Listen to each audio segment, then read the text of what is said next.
చేరుకుంది మా సమ్మె. ఈరోజు ఈ సమ్మెలో భాగంగా నిన్న 25 నుంచి మనకి రాష్ట్రంలో రిలే నిరాహారదీక్షలో పాల్గొన్నారు జరుగుతున్నాయి. అలాగే 24 గంటల రిలే నిరాహారదీక్షలో జరపడం జరుగుతుంది. అలాగే ఈ రోజు నుంచి మన జిల్లా హెడ్ క్వార్టర్ కోనసీమ జిల్లా హెడ్ క్వార్టర్లో అమలాపురంలో ఇవాళ జిల్లా నాయకత్వంతో కూడా మన నిరాహారదీక్షల్లో రిలే నిరాహారదీక్షల్లో కూర్చుంటున్నారు. ఈ రోజు 10 గంటలకు కూర్చున్న వాళ్ళు రేపు పొద్దున 10 గంటల వరకు కూడా ఈ నిరాహారదీక్షలో కూర్చోవడం జరుగుతుంది.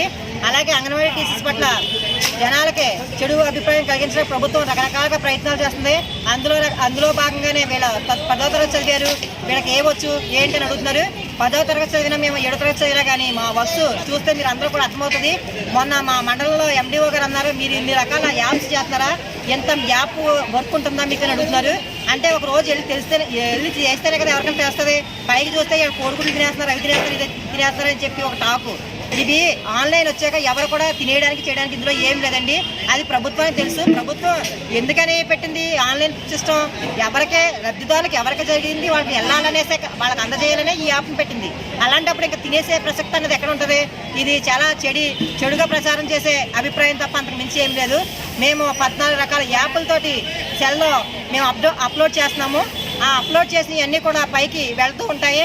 ఈ రోజు నాడు మేము 14 రోజుల నుంచి సమ్మె చేస్తున్నామంటే మరి ఆ వర్క్ అంతా ఆగిపోయింది. ఈ వర్క్ అంతా ఎంతవరకు జరుగుతుంది, బయట అంగన్వాడీ ఎంతవరకు ఈ వర్క్ ఇంతవరకు అయిపోయింది. ఇప్పుడు గుడ్లు పాలు స్టాక్ వరకు అయితే మీరు డిస్ట్రిబ్యూషన్ చేయగలరు వాలంటీర్ ద్వారా, సచివాలయం స్టాఫ్ ద్వారా. ఈ యాప్లో వర్క్ మాత్రం ఎవరు చేయగలరు, దీన్ని మేము ప్రశ్నిస్తున్నాము. ఇప్పటికైనా సరే ప్రభుత్వం స్పందించి వెంటనే మా న్యాయమైన కోరికలు తీర్చాలని మేము ప్రభుత్వానికి హెచ్చరిక చేస్తున్నాం.